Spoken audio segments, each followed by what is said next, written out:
이어서 보겠습니다. 자,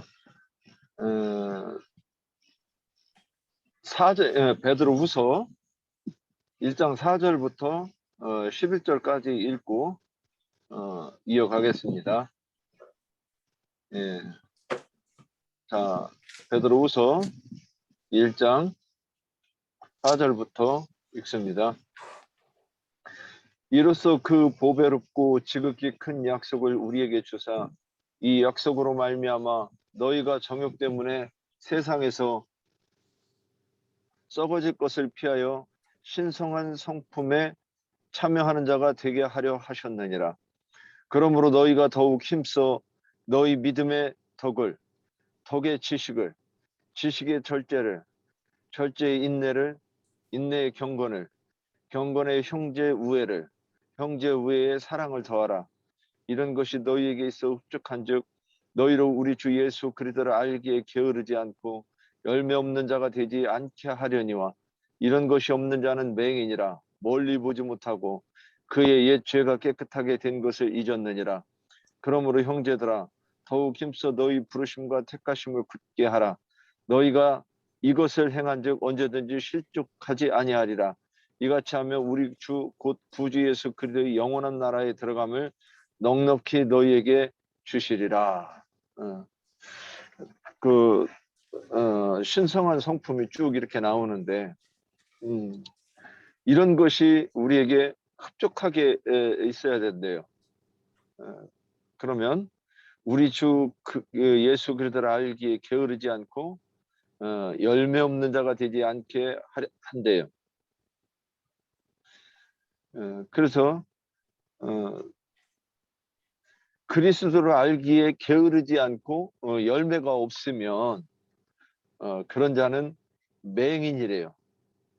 멀리 보지 못하고, 이게 개역 한글에서는 원시치 못하고 그러는데 멀리 보지 못하고 그의 옛죄가 깨끗하게 된 것을 잊었느니라. 그러므로 형제들아 더욱 힘써 너희의 부르심과 택하심을 굳게 하라. 너희가 이것을 행한즉 실족하지 아니하리라. 그러니까 부르심과 택하심을 어떻게 하면 굳게 하는가. 이같이 하면 우리 주 곧 구주 예수 그리스도의 영원한 나라에 들어감을 넉넉히 너희에게 주시리라. 그러니까 우리가 아슬아슬하게 들어가지 말고 넉넉하게 들어가야 되겠죠. 그러려고 하면 신성한 성품에 참여하고 또 그것이 흡족해야 된다고 하시는 거라고 이렇게 내용은 정리되는 것 같습니다. 자, 그럼 지난번에 믿음의 덕을 더하고 덕에 지식을 더하고 지식의 절제를 더하고 절제의 인내를 더하는 것까지 했습니다. 그러면 덕의 지식의 절제의 인내의 거기에다가 이제 경건을 더하는 거예요. 그러면 그 경건이 무엇인가 한번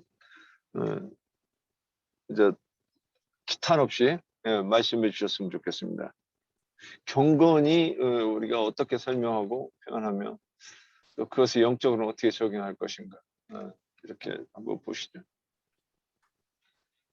자, 어느 분이 열어주시겠습니까?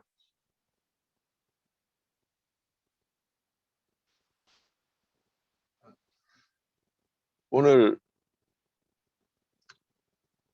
제가 늦게 헬라어와 히브리어로 해가지고 그 카톡에다가 이게 올렸는데 읽어보시기 너무 늦게 올렸어요. 죄송해요. 자, 어느 분이 손 들었습니까?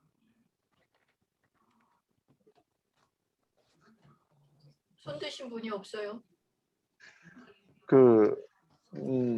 야고보서에서 보면 야고보서 거기가 1장에 히브리 야고보서 하나님 앞에 책망 없는 경건은 과부와 고아를 돌보는 것이다. 이렇게 되는데 제가 정확하게 읽었나 모르겠습니다. 야고보서 1장 27절이요. 예, 잘 제대로 읽었습니까? 히브리 야고보 1장 27절.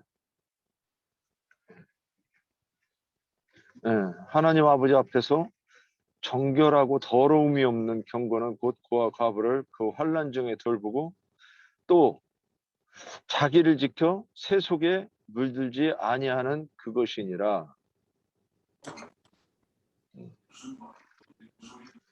이게 저도 이 부분을 어렴풋이 이게 이런 내용이겠구나. 그래서 예전에 이게 홍영재님 그 야고보서 할 때도 이제 좀 이렇게 이거 가지고 인용도 하고 그랬었던 거예요.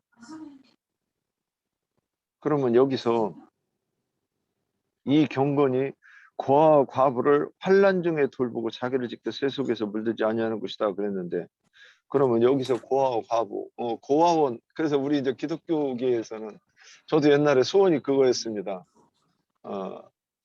고아원과 양로원을 저도 한번 해보고 싶었어요. 그 고아와 노인들을 같이 돌볼 수 있으면 좋겠다 그랬는데, 내가 돈 버는 재주가 없어서 어렵지 않겠는가. 그래도 돈을 벌으면 뭐 돈이 결국 주를 위해 쓰는 거지, 뭐 죽으면 하나도 못 가져가는데, 가능하면 한번 해봐야 되겠다. 근데 안 주셔가지고 제가 하나님 보고 따져봤습니다. 왜 안 주느냐. 그러면 이것이 성경에서 말하는 그 경건이겠는가. 박현재님 마이크 열었습니까? 죄송합니다. 저는 사실 오늘 그 경건에 대해서는 공부를 못했고요. 형제 우애에 대해서 좀 생각을 하느라고 경건은 생각을 못했습니다. 그러면 조금만 더 기다려 주세요. 네. 자, 그러면 경건 아직 하실 분이 없으시면 보자.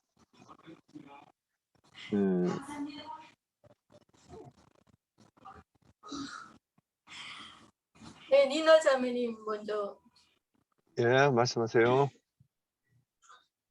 네, 음소거 해야지. 음소거가 안 됐었구나. 네, 경건이라고 할 것 같으면 요한복음 9장 31절에 보면 하나님은 죄인의 말을 듣지 아니하시고 경건하여 그의 뜻대로 행하는 자의 말을 들으시는 줄을 우리가 아나이다 하고 되어 있어요. 그러면은 결국은 경건이라는 것은 밥 먹었다니까요? 지금 들려요? 네, 잘 들립니다. 네, 하나님의 뜻대로 행하는 자들이 내가 이걸 인도를 해야 돼. 경건한 거다 하는 것으로 우리가 볼 수가 있지요. 그리고 또한 로마서에 볼 것 같으면 로마서 12장 1절에도 벌써 그러므로 형제들아 내가 하나님의 모든 자비하심으로 너희를 권하노니 너희의 몸을 하나님의 기뻐하시는 거룩한 산 제물로 드리라.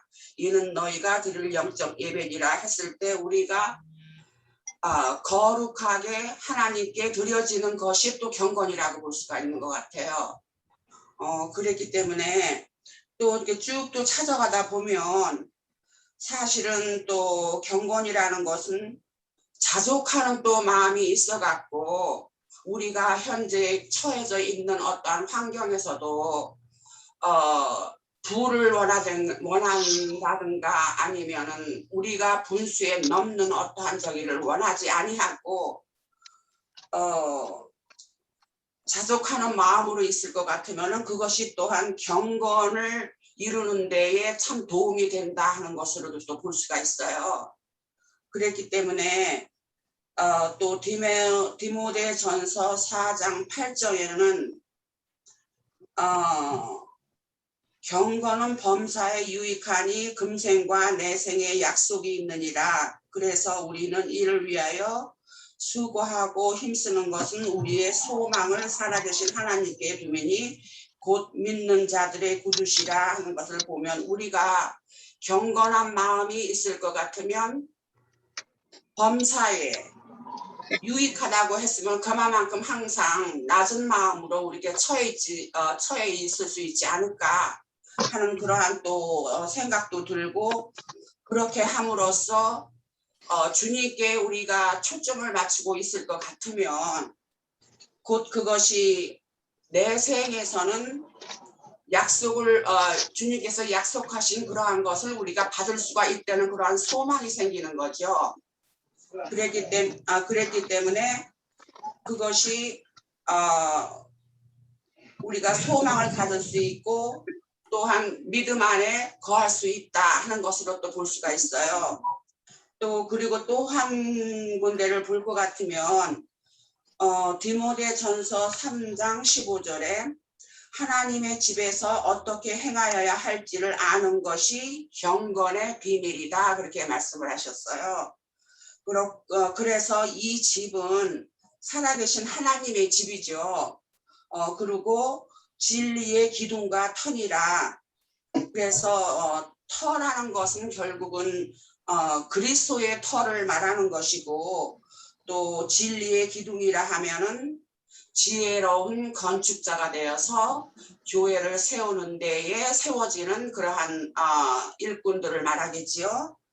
그랬기 때문에 기둥이 그래서 건축자들이 터를 닦아서 기둥이 세워지게 되고 하면 지체들이 거기에 살이 붙여져서 지체들과 더불어서 하나님의 집인 교회가 세워지는 것이다 하고 그렇게 되는 거죠. 그렇기 때문에 경건이라는 것은 또 영어로 표현을 할 것 같으면 godliness라고 그렇게 표현을 하더라고요. 그러면은 godliness라 할 것 같으면은 신답게 이런 형용사나 부사격을 명사격으로 표현한 것이 곧 말하자면 경건인 거예요. 그러니까 신답게 된 경지, 그것이 경건이 아닌가 하는 것으로 또 추측해져요. 그랬기 때문에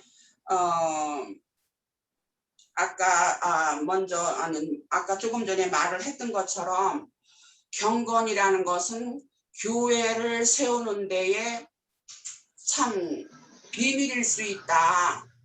어떻게 교회를 세우는가 하는 것에 있어서 우리가 하나님의 말씀에 순종을 하면서 하나님답게 우리가 세워지는 것이 경건이다 하고 이렇게 생각을 해볼 수 있는 것 같습니다. 네, 여기까지예요. 예, 수고하셨습니다. 또 이어가실 분 계십니까?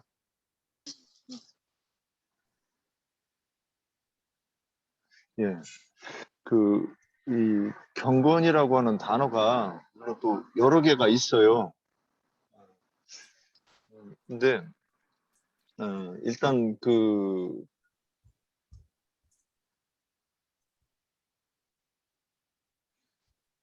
이번 베드로 후서에 나와 있는 그 경건을 찾아보면 그 내용이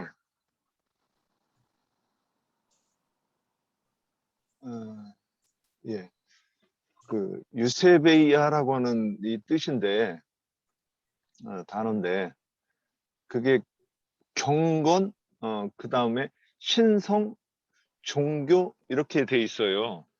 그 뜻이 이제 요런 뜻이라고 이렇게 1번, 2번, 3번 있는데, 그런데 이게 생각을 많이 해야 이게 서로 이렇게 연결이 되겠어요.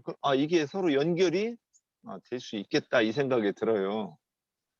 그러면 이제 우리가 신성 그랬는데 여기서도 경건, 신성, 종교 이렇게 나왔으니까 그 신성은 신성한 성품을 줄여서 얘기한 거란 말이죠.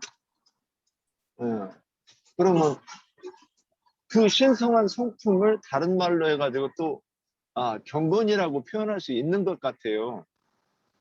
그래서 찾아보니까 정말 그런 것 같아요.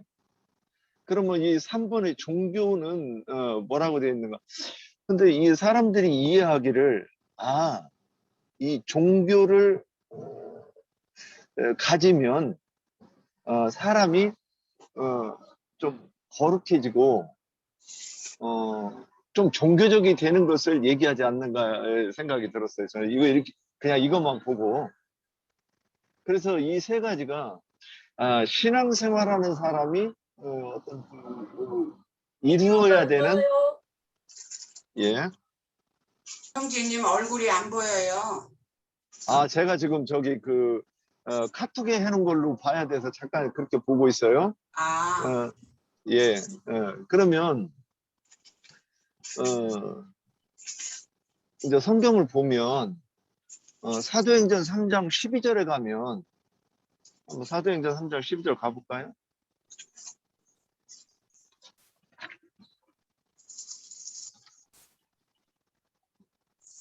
사도행전 3장 12절.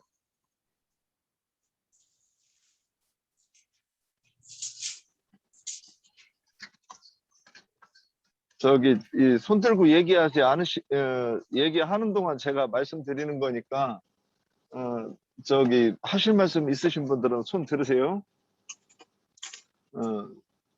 사도행전 3장 12절. 베드로가 이것을 보고 백성에게 말하되 베드로가 이것을 보고 백성에게 말하되 이 사람들아 나 이 일을 왜 놀랍게 여기느냐 우리 개인의 경건과 권능과 경건으로 이렇게 얘기했어요. 이 사람을 걷게 한 것처럼 왜 우리를 주목하느냐? 그러면 여기서 권능과 경건을 같은 뜻으로 써놨어요. 이렇게 그걸 한번 이렇게 이제 보고 가시면 좋을 것 같아요.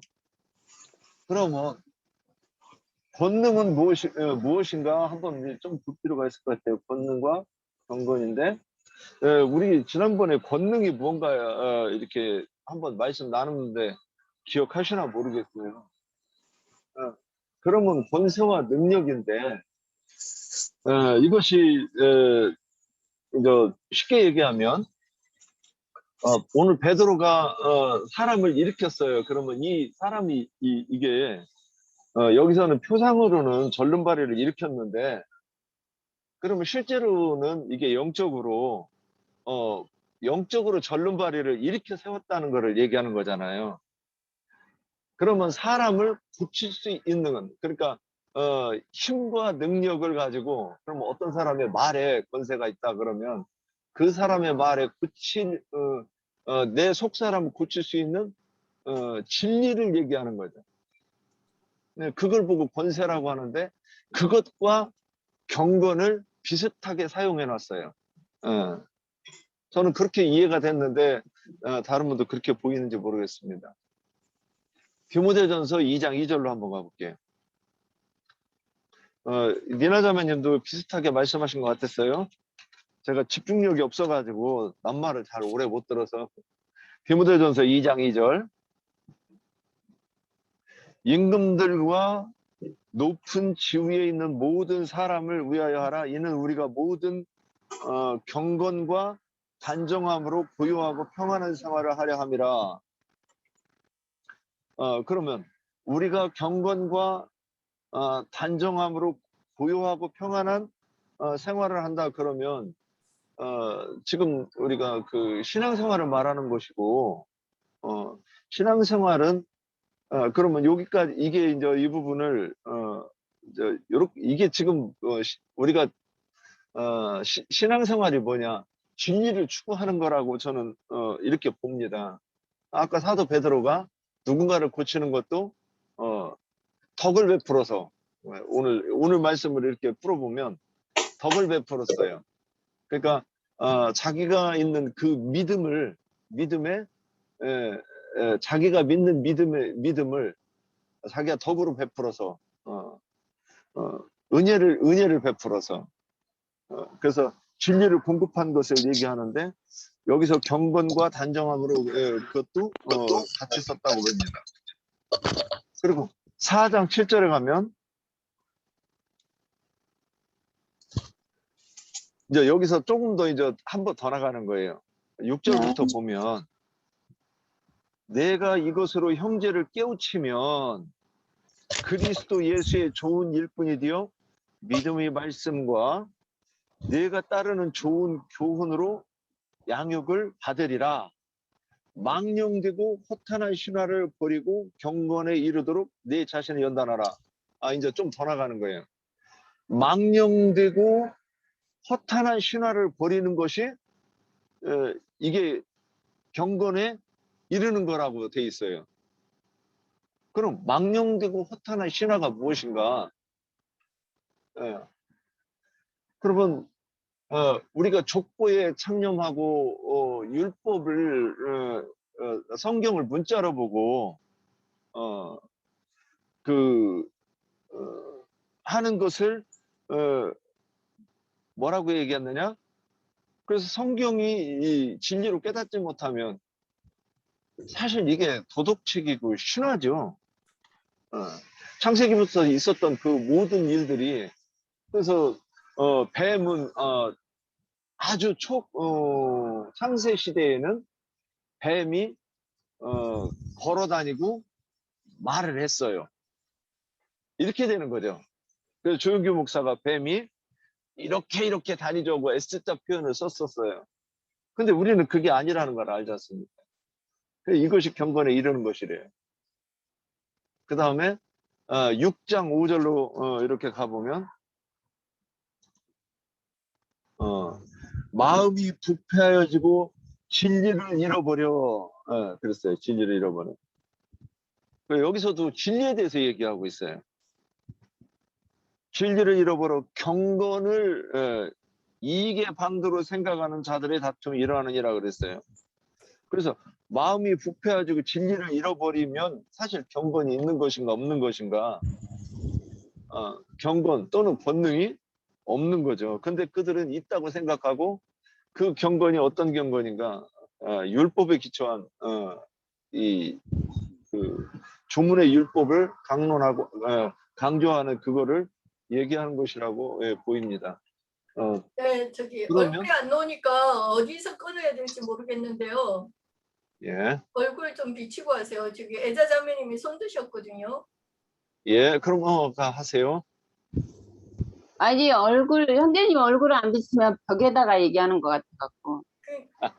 그러니까 언제 끊어야 될지를 모르겠어요. 저기 봐줘야지 이렇게 손을 들 텐데. 제가 이거 자리를 옮겨놨어야 되는데 일하면서 하느라고요. 자리를 아니, 옮겨놓지를 못해가지고. 제 거는 핸드폰으로 보니까 형제님하고 나밖에 안 보여서요. 예, 형제님 얼굴이 안 보이면 벽에다가 대고 얘기하는 것 같아갖고 자, 조금 그럼 그래요. 애자자매님 나오신 김에 말씀 경건에 대해서 한 말씀 하고 들어가시면 되겠습니다. 예, 경건에 대해서 한 말씀하고 들어가요. 예, 유다서요. 예. 유다서는 한 장밖에 없는데 다 읽기는 다 읽어도 되겠어요? 내 목소리가 좋지가 않은데.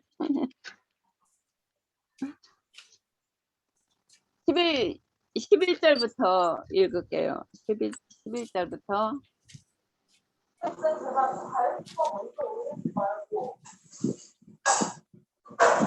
음속으로 해야 될 것 같은데. 음속으로 하세요. 네, 있어요.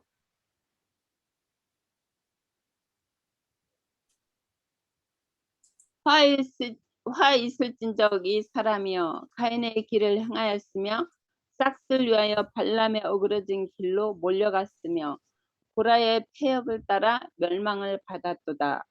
이들은 기탄 없이 너희와 함께 먹으니 너희의 애찬에 암쳐요. 자기 몸만 기르는 목자요. 바람에 불려가는 물 없는 구름이요. 죽고 또 죽어 뿌리까지 뽑힌 열매 없는 가을나무요. 자기 수치의 거품을 붓는 바다의 거친 물결이요. 영원히 예비된 캄캄한 흑암으로 돌아가는 유리하는 별들이라. 아담의 7대 손 에녹이 이 사람들에 대하여 예언하여 이르되 보라 주께서 그 수많은 거룩한 자와 함께 임하셨나니 이는 무사람을 심판하사 모든 경건하지 않는 자가 경건하지 않게 행한 모든 경건하지 않는 일과 또 경건하지 않는 죄인이 주를 거스려 한 모든 완악한 말로 말미암아 그들을 정죄하려 하심이라 하였느니라. 이 사람들은 원망하는 자며 불만을 토하는 자며 정욕대로 행하는 자라. 그 입으로는 자랑하는 말을 하며 이익을 위하여 아첨하느니라. 이게 여기 유다서 말씀처럼 여기 또 그 밑에 후에도 17 다 읽을게요. 사랑하는 자들아 너희는 우리 주 예수 그리스도의 사도들이 미리 한 말을 기억하라. 그들이 너에게 말하기를 마지막 때에 자기의 경건하지 않는 정욕들을 행하며 조롱하는 자들이 있으리라 하였나니 이 사람들은 분열을 일으키는 자며 육에 속한 자며 성령은 없는 자니라. 사랑하는 자들아 너희는 너희의 지극히 거룩한 믿음 위에 자신을 세우며 성령으로 기도하며 하나님의 사랑 안에서 자신을 지키며 영생이 이르도록 우리 주 예수 그리스도의 긍휼을 기다리라. 어떤 의심하는 자들을 긍휼히 여기라. 또 어떤 자를 불에서 끌어내어 구원하라. 또 어떤 자를 그 육체로 더럽힌 옷이라도 미워하되 두려움으로 긍휼히 여기라. 능히 너희를 보호하사 거침이 없게 하시고 너희로 그 영광 앞에 흠이 없이 기쁨으로 서게 하시리. 곧 우리 구주 홀로 하나이신 하나님께 우리 주 예수 그리스도로 말미암아 영광과 위엄과 권력과 권세가 영원 전부터 이제까지 영원토록 있을지어다. 아멘. 이게 유다서 말씀에 보면은 그 발람의 길을 몰려가는 자들, 육에 속한 자들, 그들은 경건이 없다는 거죠. 보면은 성령으로 행하지 않고 이렇게 여기 유다서 보면은 율법으로 행하는 자들, 육에 속한 자들, 성령은 없는 자들, 그들은 이제 경건함이 없다는 거예요. 이게 그 성령으로 행하는 자들은 주님이 우리 안에서 그 경건이 되시고 그 인내가 되시고 여기 그 베드로 후서 1장 보면은 거기에 지식의 인내를 그 말씀이 쭉 나오잖아요. 그 9가지 열매를 그런 것이 없는 자들이죠. 이 유다서의 말씀에 경건이 없는 자들은 그 육에 속한 자고 이게 성령은 없는 자들, 그런 자들은 경건이 없다는 것이죠.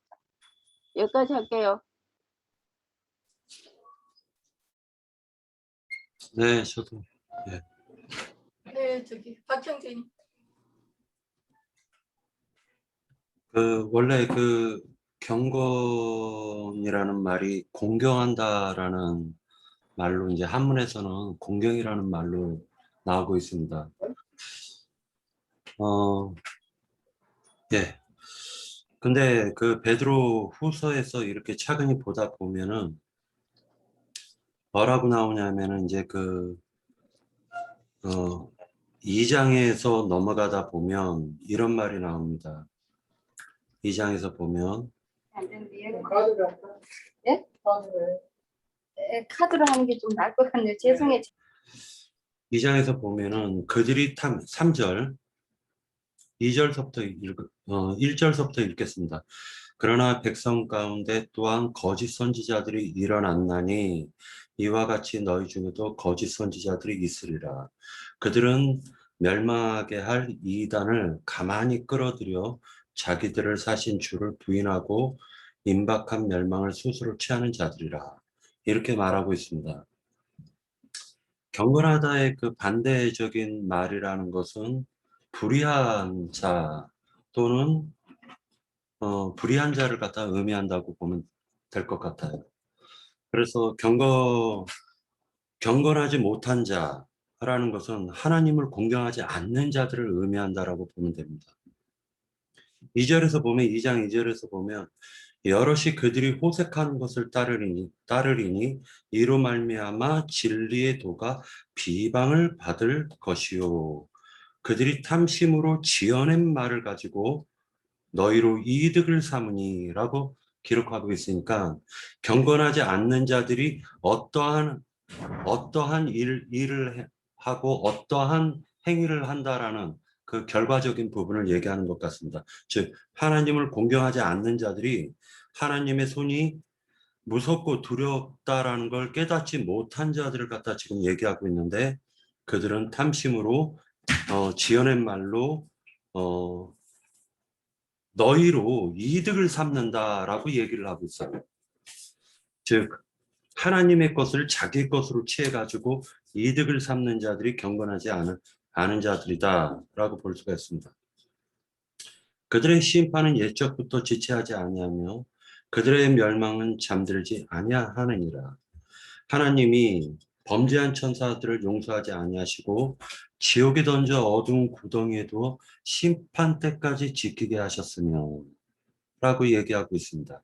즉 경건하지 않는 자들을 하나님께서는 지옥에 던져서 심판 때까지 범죄한 천사들을 갖다 본을 보여줬고 그 범죄한 천사들은 지금 하나님을 공경하지 않은 상태에서의 그들이 받는 이 형벌에 대해서 우리가 경건한 자들이 마음으로 항상 깊이 생각해 가지고 하나님을 공경해라 라고 지금 베드로 그 형제님은 증거하고 있는 것이 아닌가라는 생각을 해봅니다.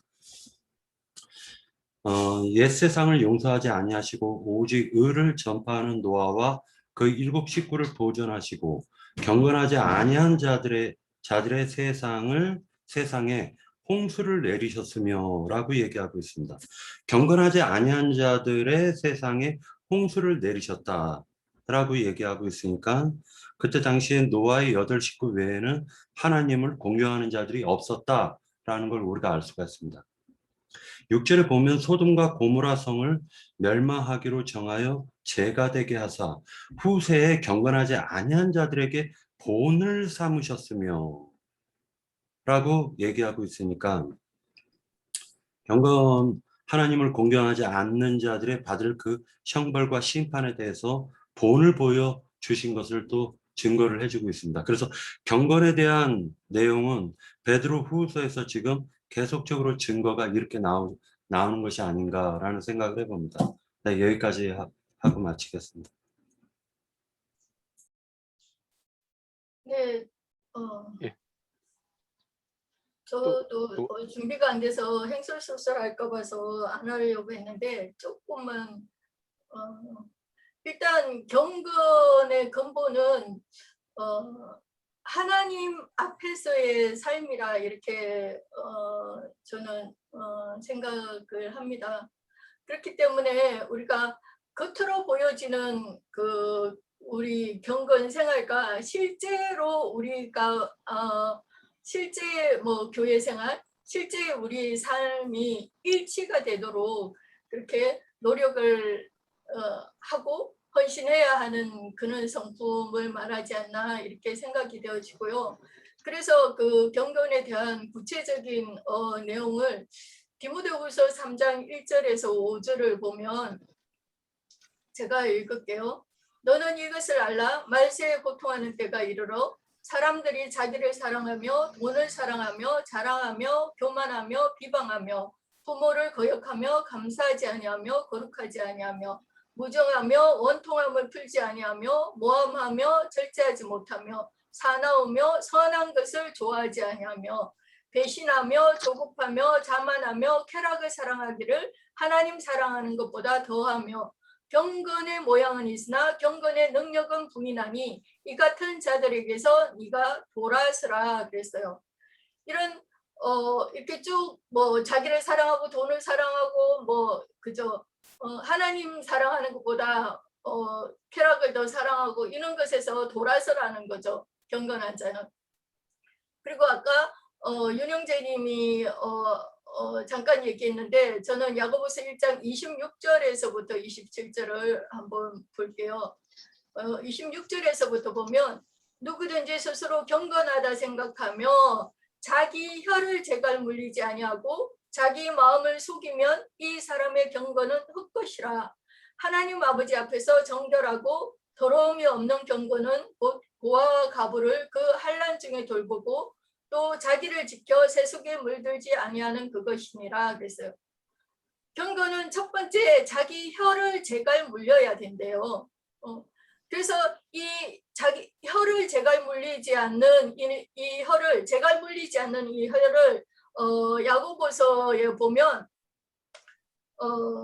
야고보서 3장 8절에 보면 쉬지 아니하는 그 악이다. 또 죽이는 독이 가득한 것이다. 이렇게 얘기하고 또 3장 15절에 보면 세상적인 혀다, 정욕적인 혀다, 뭐 마귀적인 혀다 이렇게 얘기했어요. 그래서 결과적으로 이런 혀를 3장 6절에 보니까 지옥불에서 난 혀다 이랬어요. 그렇기 때문에 이런 혀를 제갈 물려야 한다는 것이죠. 그리고 또 경건은 고아 가부를 환난 중에 돌보아야 된대요. 이 환난이 어떤 환난이겠습니까? 거짓 복음의 환난이지 않겠습니까? 여기에서 구원해야 된다는 거죠. 전도해야 된다는 거죠. 우리가 그죠? 그리고 자기를 지켜 세속에 물들지 아니하는 것이다 이렇게 얘기를 했어요.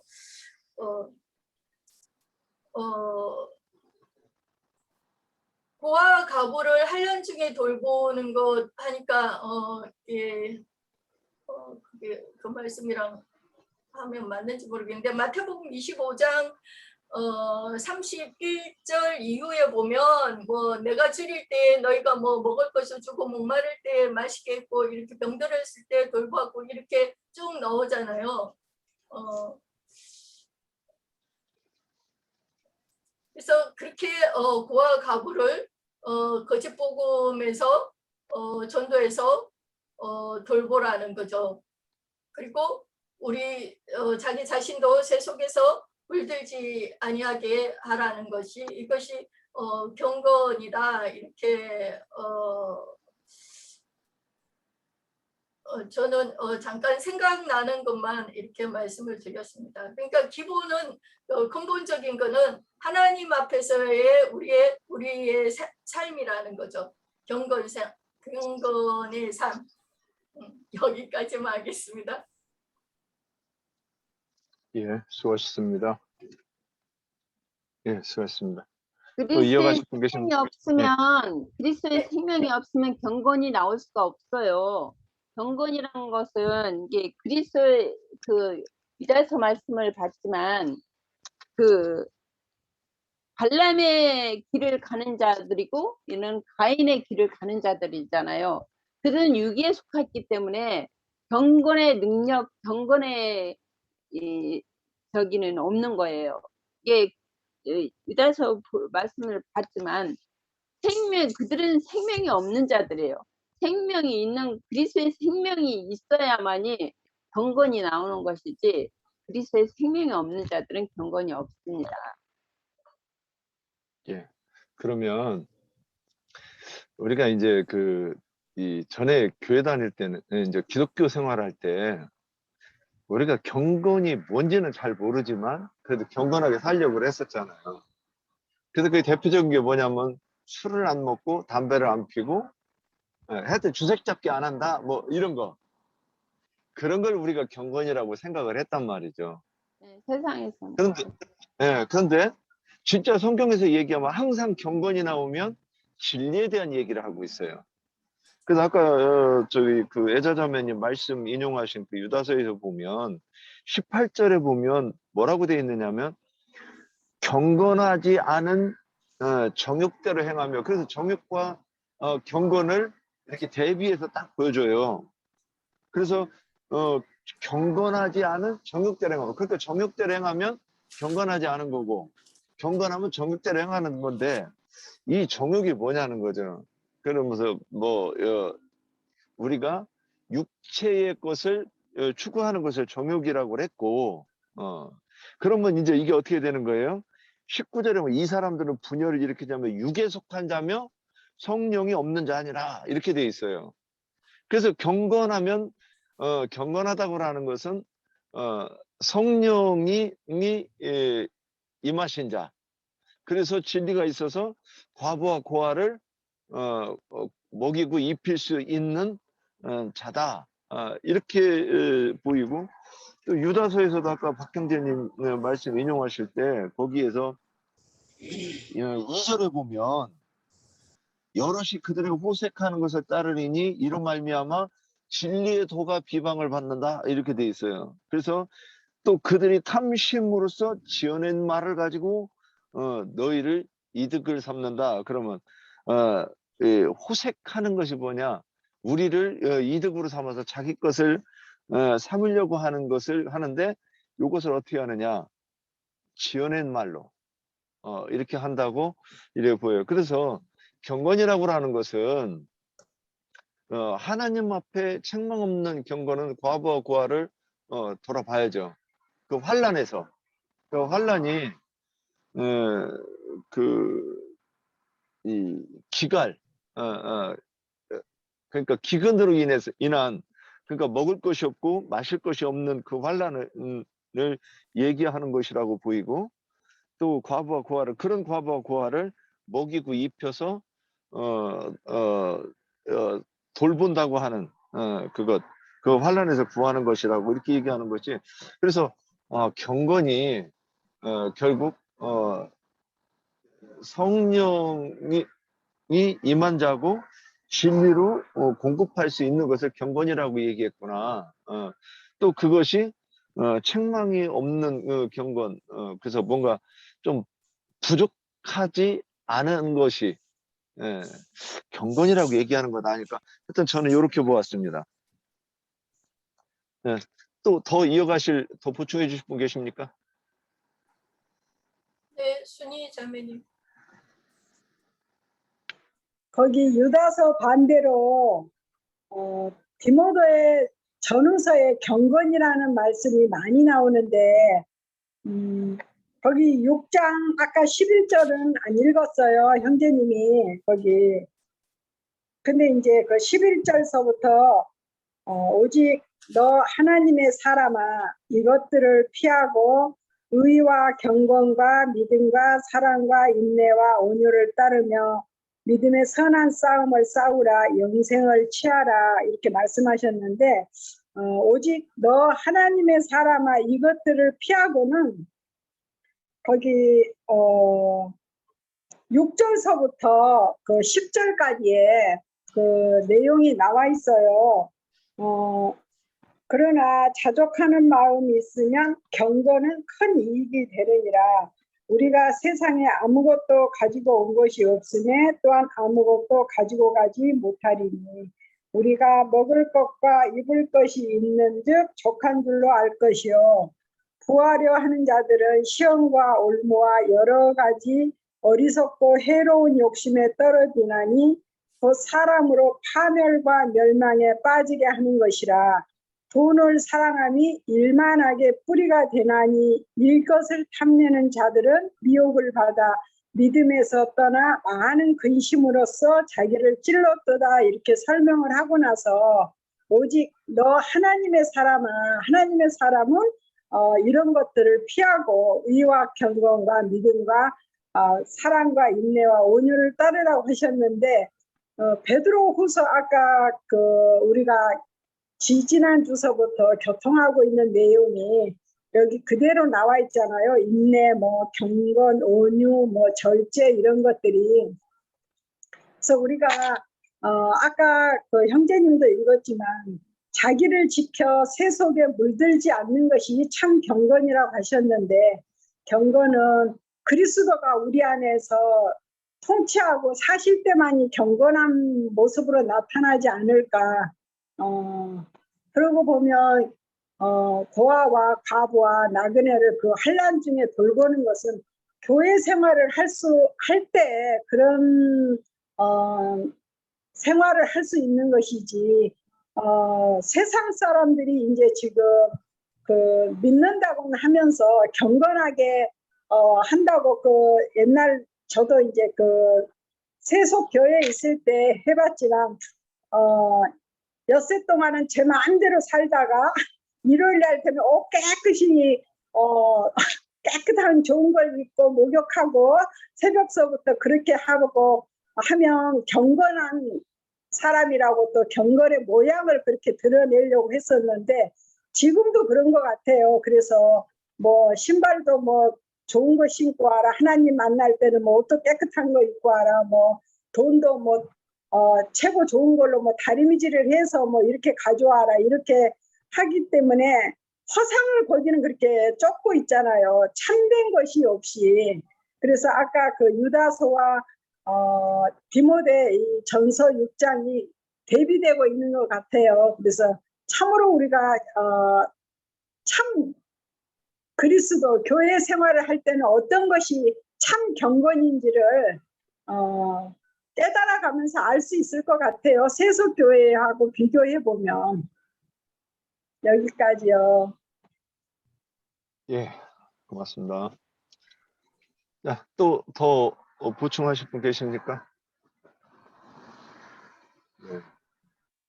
그러면 여기까지 하고, 야, 시간 많이 걸렸네. 그 다음에 형제 우애에 대해서 이제 말씀을 나누겠습니다. 형제 우애, 이제 아까 박형식 형제님 준비된 게 있었으니까 먼저 듣고 갑시다. 네, 형제 우애에 대해서 좀 얘기하려고 합니다. 사실은 이제 이 형제 우애라는 이 말에 대해서 우리가 이제 좀 여러 가지 이제 생각을 갖다 해볼 수가 있는데, 성경에서 과연 형제들끼리 우애하는 것이 무엇일까라는 생각을 해봤습니다.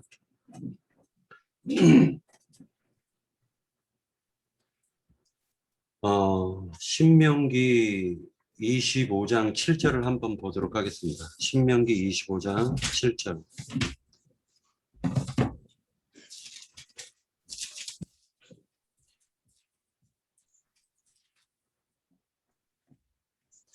예, 그러나 그 사람이 만일 그 형제의 아내 맞이하기를 즐겨하지 아니하면, 그 사람이라는 것은 사실은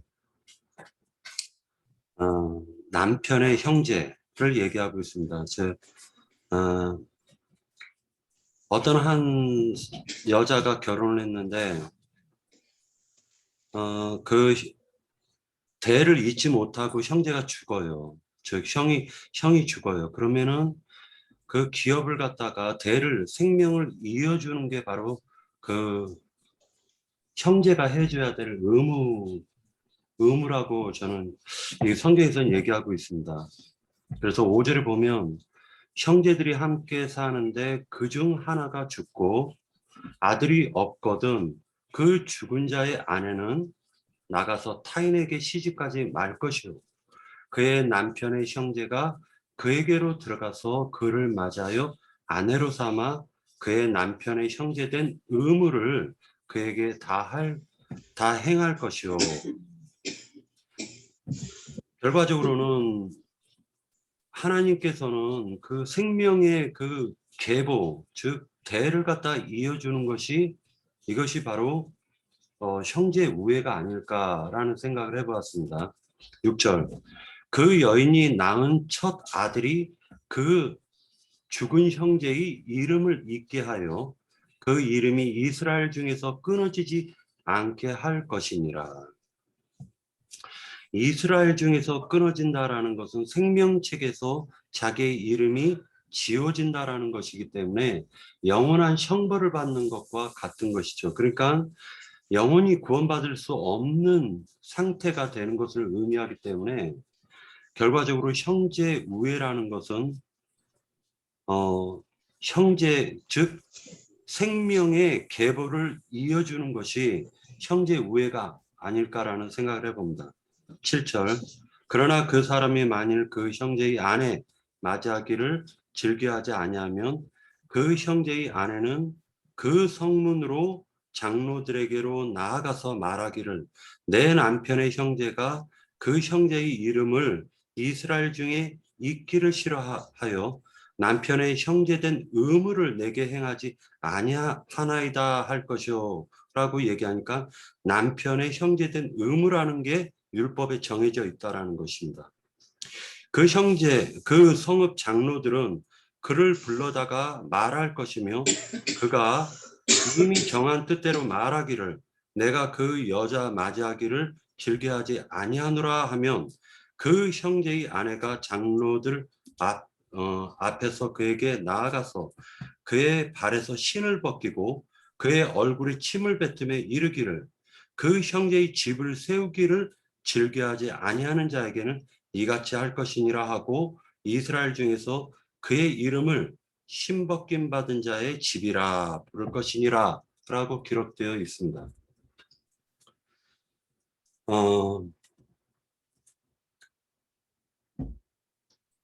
우애라는 말은 사실은 한 마음 한 뜻을 가지고 살아가는 신앙생활로 보면 같은 믿음을 가진 하나의 공동체를 갖다가 벗이라고 할 수가 있고 그 벗을 갖다가 사랑한다라는 것은 뭐냐면은 하나님의 계보를 이어주는 대를 이어주는 의무를 집행하는 자를 형제 우애라 말할 수가 있다고 봅니다. 이유가 뭐냐면은 이것은 기업 물을 자와 관련이 있기 때문입니다. 기업 물을 자 중에서 보면은 민수기 27장을 정리하면은 이런 말이 나옵니다. 형제가 없으면 그러니까 딸밖에 없는 거예요. 슬로브아스의 딸들밖에 없어요. 그러다 보니까 이제 거기에서 기업 물을 자가 끊기게 생겼단 말이에요. 그래서 결국에는 그 기업을 무르게 할 때 형제가 없으면 아버지의 형제에게 줄 것이요 기업을 이렇게 얘기하고 있습니다. 즉 딸이 없으면 아버지의 형제에게 줄 것이고 아버지의 형제가 없으면은 친족에게 근족에게 주라고 되어져 있어요. 신명기 25장에서도 나오는 말입니다. 룻기 4장 7절에서 보면은 기업 물을 자에 대해서 상세하게 우리는 나영재님한테 들어봤습니다. 결과적으로 기업을 갖다가 물어서 그 생명의 계보를 갖다 잇고 그리고 그 기업을 갖다 그 기업을 갖다가 끝까지 유지시켜 주는 것이 이것이 형제 우애라고 바라봅니다. 그렇다면 이것을 갖다가 우리가 신앙생활에 적용할 때는 어떻게 되는가? 예를 들어 가지고 홍 형제님이나 아니면은 윤 형제님께서 홀로 그러니까 우리 이 믿음을 그대로 지켜가면서 예를 들어서 전도에서 얻은 영혼들이 있습니다. 그럴 때 그 영혼들을 갖다가 예를 들어서 형제들끼리 그러나 그 영혼들을 갖다가 만약에 윤 형제님이나 홍 형제님이나 나나 할 것 없이 한 사람이 죽었다면 그 영혼들은 어떻게 해야 돼요? 형제들이 그 대를 갖다가 이어주고 그 집을 세워줘야 될 의무가 있다라는 거죠. 의무가 있다라는 거죠. 이것이 바로 형제 우애가 아닐까라는 생각을 해보았습니다. 네, 여기까지입니다. 예, 수고하셨습니다. 또 우애에 대해서 형제 우애는 여기 그 반주에도 있는데 이렇게 쭉 찾아가 보면 하실 말씀들이 있을 것 같은데. 일단 제가 몇 개만 찾아봤는데요. 예. 이 형제 우애는 그 다음에 형제 우애의 사랑을 더하기 전에 일단 그러니까 형제 사랑을 실천하기 위해서 이제 먼저 갖추어야 하는 그런 기본적인 마음이라 그럴까요? 그렇게 생각이 되어지는데 일단 요한복음 15장 10절에서 15절에 보면 내가 아버지의 계명을 지켜 그의 사랑 안에 거하는 것 같이 너희도 내 계명을 지키면 내 사랑 안에 거하라. 내가 이것을 너희에게 이름은 내 기쁨이 너희 안에 있어 너희 기쁨을 충만하게 하려 함이라. 내 계명은 곧 내가 너희를 사랑하는 것 같이 너희도 서로 사랑하라 하는 이것이니라. 사람이 친구를 위하여 자기 목숨을 버리면 이보다 더 큰 사랑이 없나니 너희는 내가 명하는 대로 행하면 곧 나의 친구라. 이제부터는 너희를 종이라 하지 아니하리니 종은 주인이 하는 것을 알지 못함이라. 너희를 친구라 하였노니 내가 내 아버지께 들은 것을 다 너희에게 알게 하였습니다. 그랬는데 내가 너희를 사랑한 것 같이 예수님의 제자들을 우리를 사랑한 것 같이 너희도 서로 사랑하라 하는 이게 형제 우애인 것 같고요. 또 요한복음 13장 1절 말씀에 보면 6월절 전에 예수께서 자기가 세상을 떠나 아버지께로 돌아가실 때가 이런 줄 아시고 세상에 있는 자기 사람들을 사랑하시되 끝까지 사랑하시니라. 그러니까 사랑하되 끝까지 사랑하는 거 이것이 형제 우애인 것 같고 또 누가복음 17장 3절 4절 말씀을 찾아봤는데요. 너희는 스스로 조심하라. 만일 내 형제가 죄를 범하거든 경고하고 회개하거든 용서하라. 만일 하루에 7번이라도 내게 죄를 짓고 7번 내게 돌아와 내가 회개하노라 하거든 너는 용서하라 하시니라. 그렇게 말씀하셨고요. 또 주기도문 중에서 보면은 우리가 우리에게 죄 지은 자를 사하여 준 것 같이 우리 죄를 사하여 주옵시고 그랬죠. 우리를 시험에 들게 하지 마옵시고 다만 악에서 구하시옵소서. 너희가 사람의 잘못을 용서하면 너희 하늘 아버지께서도 너희 잘못을 용서하시려니와 너희가 사람의 잘못을 용서하지 아니하면 너희 아버지께서도 너희 잘못을 용서하지 아니하시리라 이랬는데 이 몇 구절을 이제 제가 찾아봤는데 이런 말씀들이 형제 우애에 해당되는 말씀이 아닐까 이렇게 생각이 되어집니다. 예. 네, 여자자매님.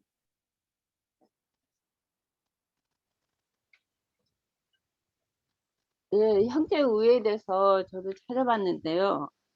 그 로마서 12장 10절부터요.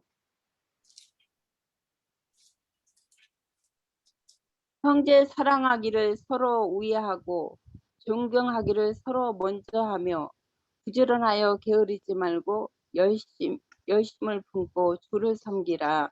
소망 중에 즐거워하며 환난 중에 참으며 기도에 항상 힘쓰며 성도에 쓸 것을 공급하며 손 대접하기를 힘쓰라. 여기까지 있고요. 음소거가 안 된 것 같은데. 제 거 얘기하나요? 네, 히브리서 2장 보면은 2장 10절에서 18절까지요. 그러므로 만물이 그를 위하여 또한 그로 말미암은 이가 많은 아들을 이끌어 영광에 들어가게 하시는 일에 그의 구원의 창시자를 고난을 통하여 온전하게 하심이 합당하도다. 거룩하게 하시는 이와 거룩하게 함을 입은 자들이 다 한 근원에서 난지라. 그러므로 형제라 부르기를 부끄러워하지 아니하시고 이르시되 내가 주의 이름을 내 형제들에게 선포하고 내가 주를 교회 중에서 찬송하리라 하셨으며 또 다시 내가 그를 의지하리라 하시고 또 다시 볼지어다 나와 및 하나님께서 내게 주신 자녀라 하셨으니 자녀들은 혈육에 속하였음에 그로 또한 같은 모양으로 혈육과 육을 함께 지니심은 죽음을 통하여 죽음의 세력을 잡은 자 곧 마귀를 멸하시고 또 죽기를 무서함으로 일평생 매여 종로를 타는 자들을 모든 자들을 놓아주려 하심이니 이는 확실히 천사들을 붙들어 주려 하심이 아니요 오직 아브라함의 자손을 붙들어 주려 하심이라. 그러므로 그가 범사의 형제들과 같이 대심이 마땅하도다.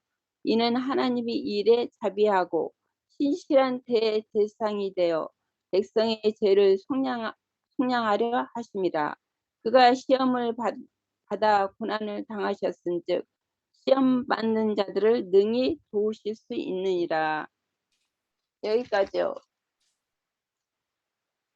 그러니까 이 형제 우애는 아까 노마서도 저희 읽었지만 그 형제가 어려울 때 이제 공핍함을 돕고 그 교회 안에서 서로 이렇게 어려운 지체가 있으면 서로 공급을 할 뿐더러 이렇게 도와주는 것이 이게 형제의 우애가 있는 것이 아닌가. 이게 당연히 믿음 안에서 하는 것이죠. 이게 옛사람 안에서 하는 것이 아니라 믿음 안에서 이제 이 교회 생활을 통해서 우리가 이런 거 그 말씀을 통해서 많이 배우고 있죠. 지금 완전한 단계로 이른 것은 아니지만 완전한 단계에 이르는 과정일 뿐이죠. 그러한 그 형제들이 이제 그 어렵거나 좀 어려운 일이 닥칠 때 서로 위로하고 이제 그 말로나 뭐 물질적으로 서로 공급할 수 있는 그런 것이 있어야 형제의 우애가 있는 것 같아요. 제가 너무 부족하네요.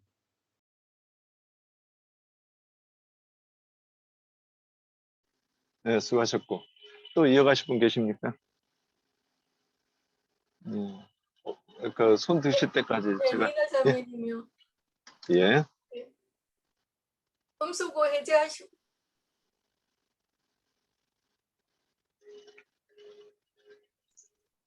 내가 이 마우스를 왼손으로 하니까 이게 좀 서툴러서 시간이 좀 걸리는 것 같아요. 음소거 하는데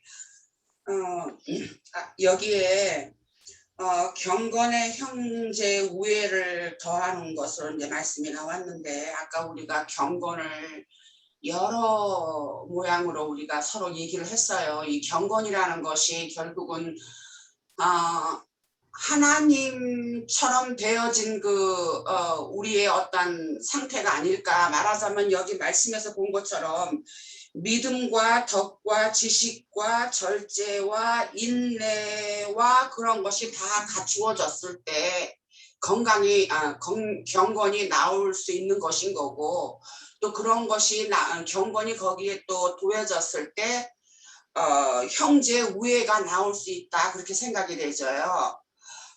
그렇기 때문에 뭐 애자자매님도 서로 형제가 가난한 데 처 있으면은 서로 도와주고 또 부족한 것도 채워주고 하는 것이 물론 형제의 우애가 되겠고, 또한 하나님의 신성을 함께한 우리의 심령들이 서로 형제와 교통을 할 수 있는 것이 형제 우애일 거라 하는 또 생각이 들어요. 그랬기 때문에 하나님의 심령 안에 우리가 처하려면 우선은 우리가 마음이 겸손해야 되고, 낮아진 가운데에서 우리가 마음가짐을 할 때에 형제를 바라보는 것도 어떠한 형제가 어떠한 처지에 있다 할지라도 우리가 다 그것을 감수를 할 수 있고, 또 서로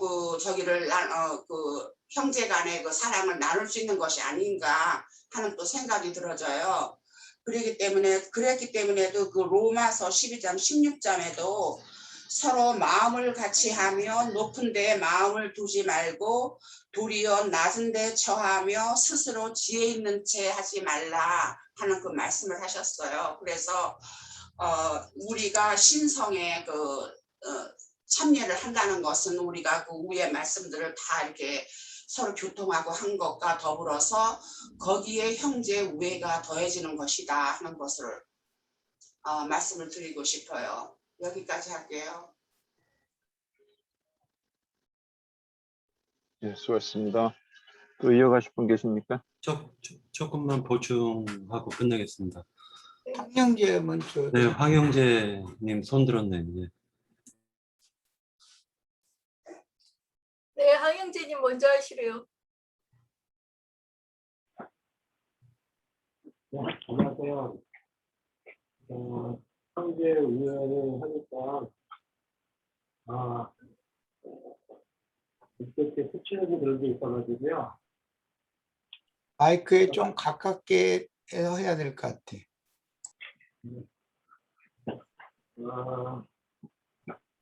치는 게 좀 있어가지고요. 그러니까 이제 형제 자매 다 같이 한 100명을 구원하는 그 구덩에서 예를 들어 얘기하면 박성수 형제가 나가던 정한을 하나님의 인도하심으로 박성재가 끈끈이 나의 그 영혼을 원하기 위하여 하나님 그러한 마음이 좀 와가지고요. 베드로 아까 지금 후서 1장의 10절부터 11절입니다. 읽겠습니다. 그러므로 형제들아 더욱 친히 너희 부르심과 택하심을 지키게 하라. 너희가 이것을 행한즉 언제든지 실속하지 아니하리라. 이같이 하면 우리 주 곧 예수 그리스도의 영원한 나라에 들어감을 넉넉히 너희에게 주시리라.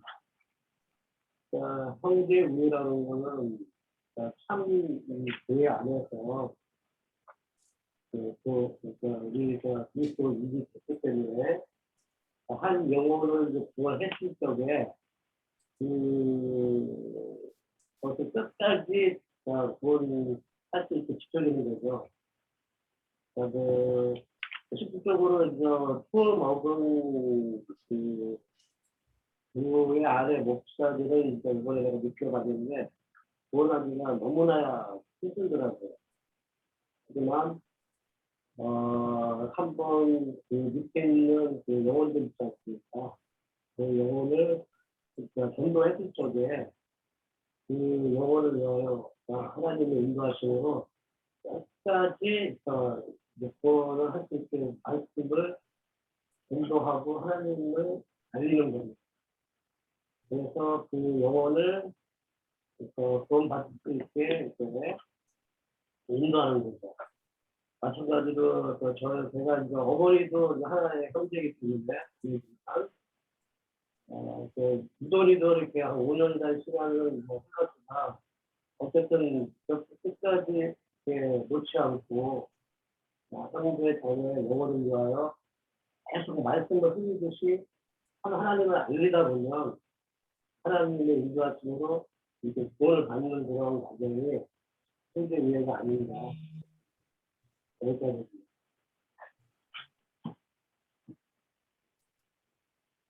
예. 또 이어가실 분 계십니까? 박형재. 네, 예. 짧게 얘기하겠습니다. 예수님께서 말씀하시기를 예수님의 형제와 육신의 어머니 마리아가 와가지고 예수님을 갖다가 데리고 가려고 하신 그 광경 속에서 예수님께서 하신 말씀이 누가 내 어머니고 누가 내 형제고 누가 내 자매냐 하고 말씀하신 것이 이들이 나의 형제고 자매다라고 얘기를 하고 있어요. 그러면 그런 거를 갖다가 우리가 보면은 사실은 예수님의 그 생명의 계보를 갖다가 계속적으로 이어주는 것이 교회의 책무고, 그리고 교회는 그 형제들을 갖다가 계속적으로 세워가지고 그 예수님의 그 계보, 생명의 계보를 있게 해주는 것이 말하자면 형제 사랑이라고 보여집니다. 그런데 베드로 후서에서 보면은 하나님의 말씀을 갖다가 돈 받고 팔아먹는 발람이 나오고 있단 말이죠. 이런 자들은 곧 예수님의 집을 세우는 것이 아니라 자기 자신의 집을 세웠고 자기의 기업에 손해가 갈까 봐 실제로는 형제를 사랑하지 않고, 즉 기업을 갖다 누리지 않는 것을 갖다 우리가 볼 수가 있습니다. 형제 사랑이라는 것은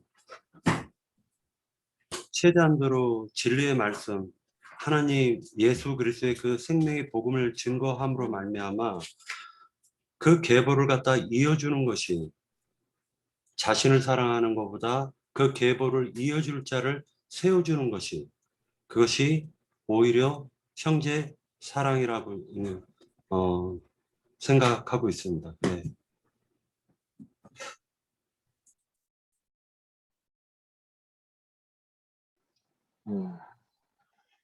저기 어렸을 때 국어 시간에 의좋은 형제 해가지고 배웠던 기억이 나요. 김자매님 손 드셨는데요. 안정식 자매님하고 김영숙 자매님하고 다 손드셨네요. 김자매님 먼저 손 드셨어요. 짧게 할게요. 됐어. 네, 형제 사랑에 대해서 주님이 저한테 깨우쳐 주심이 오래전에 있었는데 그 얘기 좀 하려고요. 네, 이상하게 주님은 형제 사랑에 대해서 우리가 이제 기독교 신앙적으로는 우리가 형제 사랑에 대해서 많이 듣고 얘기했잖아요. 그렇지만 그런 형제 사랑이 아닌 사랑은 주님은 저에게 깨우쳐 주시기를 자기 목숨을 버리는 거거든요. 어떤 목숨을 버리냐? 세속적인 풍습, 옛사람의 사고, 자기 그런 게 천연적인 사람들이 다 좋아하는 것들이에요. 근데 주님은 그런 것들 미워하고 싫어하는 것인데 이제 그런 사랑으로 다 사랑하기를 원하지만 주님은 정반대이신 것이 사도 바울도 그랬잖아요. 생명의 냄새도 맡을 줄 알고 사망의 냄새도 맡을 줄 알았잖아요. 육신의 생각 안에서 나오는 모든 것들은 사망의 냄새를 풍기는데 그 형제에게 어떤 영향을 미치겠어요. 하지만 그래서 예수 안에 있는 생명 안에서 성장하고 자랑하면 그는 생명의 냄새를 풍기겠지요. 그러면 형제에게 어떤 유익을 주고 사망의 냄새를 풍기면 해를 주는 거니까 제가 형제를 사랑한다면 옛사람인 사고, 생각 그런 거에서 나오는 사망의 냄새가 다 끝나야 되고 버려져야 되는 거에 대해서 주님이 깨닫게 하심이 있었어요. 교회를 위해서 내가 버려지는 것인데 내가 인간적으로 뭘 잘 대해주고 좋은 말 하고 이렇게 사람들이 듣기에 좋은 어떤 것들이 아닌, 주님도 너희가 나를 따르려거든 자기를 부인하고 자기 십자가를 지고 주님을 쫓을 것이라고 했어요. 그런데 자기 목숨을 잃는 자는 얻을 것이고 자기 목숨을 사랑한 자는 얻지 못하는 거죠. 근데 그거는 형제를 위해서 목숨을 버리는 것이 쉽지가 않지요. 왜? 옛사람을 죽이는 것이니까. 그런 부분에서 철저히 우리가 깨달아야 형제 사랑할 수가 있다고 봐요. 뭔가 형제에게 내가 잘 대접하고 잘해줘서가 아니라 그거에 대해서 철저히 깨우쳐 주셨고, 제가 또 그 찬송가가 있어요. 그 찬송가 마지막 가사가 내 어찌 주 미워하랴 그 사랑, 그건데 오래전에 우리가 신앙생활 하면서 지금 안양에서 하면서 그 찬송 잘 안 불렀어요. 근데 그전에 많이 불렀는데 마지막 가사가 내 어찌 주 미워하랴 그 사랑, 그것이 항상 의문이었어요. 우리가 예수를 믿고 신앙생활을 하면은 예수를 미워하면서 신앙생활을 하는 사람이 있겠냐? 계속 그 가사가 마음에 안 들었어요. 주님의 대답은 참 간단 명료하게 말씀하셔요. 야, 세상 사랑하는 건 날 미워하는 거다. 딱 그렇게 하시는데 세상과 주님과는 원수 사이잖아요. 원수를 사랑하면 주님을 미워하는 것이 되고, 나 주님 미워한다고 해서 미워하는 게 아니고, 세상을 미워하면 주님 사랑하는 것이 되는 거예요. 그러니까 우리가 자꾸, 그러니까 주님의 인격으로, 그 생명으로 우리가 거듭나서 그 인격으로 이 말씀을 통해서 우리가 실제로 주님으로 인해서 연단 과정을 통해서 배워서 생명으로 성숙하는 그 성숙함으로 그런 것이 세상에 대해서 미워지고 싫어지고, 그러면서 주님의 것을 더 좋아하고 사랑하고 이런 것으로 변화 과정도 있지만, 실제로는 세상에 대해 죽는 거, 나의 겉사람, 옛사람을 완전히 그 사고가 끝나야 된다는 것에 대해서 철저히 제가 가르침을 받았거든요. 그래서 그냥 한마디 해보는 거예요. 그만할게요.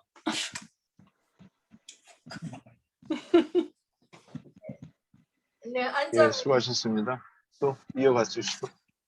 네, 제가 조금 말씀해서 닿는 게 있어서 시편 133편을 좀 제가 읽어볼게요. 보라, 형제가 연합하여 동거함이 어찌 그리 선하고 아름다운고, 머리에 있는 보배로운 기름이 수염 곧 아론의 수염에 흘러서 그의 어깨까지 내림 같고, 헐몬의 이슬이 시온의 산들에 내림 같도다. 거기서 여호와께서 복을 명하셨나니 곧 영생이로다. 지금 이 말씀이 와서 닿았어요. 형제 우애는 지금 이 성경은 안 믿는 사람한테 하는 게 아니고 믿는 사람인데, 믿는 사람도 중에서도 주님은 교회 생활하면서도 이런 사랑을 주님이 요구하신다는 것을 좀 느껴서, 형제가 연합하여 동거함이라는 것은 연합이잖아요. 그러면 주님과 나에도 그리스도와 나의 연합할 때 그 사랑이 나오는 것처럼, 그 사랑으로 주님과 나와 동거를 해서 연합했을 때 그 사랑이 나와서 흘러내리는 것이 이 교회 생활을 하면서도 지체들한테도 흘러간다고 저는 보거든요. 그래서 이게 교회 생활을 지금 말씀하신다고 보고, 그래서 그 아론의 그 머리에 있는 보배로운 기름이 수염 곧 아론의 수염에 흘러서 그의 어깨같이 내린 같다 했거든요. 그래서 수염에 이제 흘러서 그냥 머리에서부터 적셔져서, 참으로 우리가 아는 주님을 알므로 머리에서부터 내려오는 거예요. 이렇게 지식으로, 하나님의 지식으로 알므로 그것이 이제 다 적셔져서 밑으로 내려올 때, 그걸 계속 이제 이 생명의 흐름이잖아요. 흐름을 같이 하는 지체들이 형제의 저는 우애라고 봐요. 우리가 교회생활을 수십 년을 했지만은 말만 형제 우애 하지만 실제적인 것은 주님 안에서 우리가 하나가 됐을 때 정말 자신을 지금 지체들이 많은 말을 했어요. 뭐 공부하고 없는 거 있는 거. 이제 저는 그런 걸 떠나서 주님이 나한테 주신 것을 다시 형제들과 같이 나눌 수 있는 거, 그것이 형제의 우애가 아닌가. 이게 영적인 삶을 말하는 거잖아요. 그래서 이제 교회 생활인데, 교회 생활 안에서도 참으로 이 수준이 다 있잖아요. 장로 형제님 있으면 그 밑에 또 생명이 그 룰이 이렇게 내려올 때 내가 어느 자리에 들어가야 된다는 걸 다 이제 우리는 생명 안에서 알게 되잖아요. 집을 지을 때도 벽돌이 어느 벽돌은 나는 여기 들어가야 되겠다는 것을 딱딱 짜맞힐 때 머리에서부터 계속 아래까지 흐른다는 거, 그 생명의 그러니까 뭐라고 말을 할 수가, 이렇게 말이 잘 안 돼. 생명의 수를 따라서 내려오는 거라고 저는 봐요. 그래서 히브리서 12장에서도 보면 장자들의 모임이 있는데,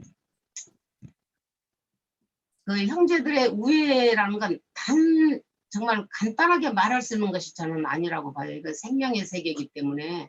그래서 장자들의 모임에서도 다 장자가 되냐, 장자가 있고 지체가 있고 그 아래에 이렇게 다 딱 이렇게 밑에까지 내려오는 그 생명들을 보면서 위에서 많이 받은 가르치는 그런 은사나 또 위에서 많은 생명을 주님께서 부여받은 자는 또 그 밑에 지체한테 계속 이렇게 먹이면서 저는 간다고 보거든요. 그래서 이건 교회 생활을 주님 말씀을 드리지만 형제 위에는 참으로 주님 안에서 나오지 않고 내가 내 옛사람이 머리 굴리고 내가 어느 것도 사랑을 해야지.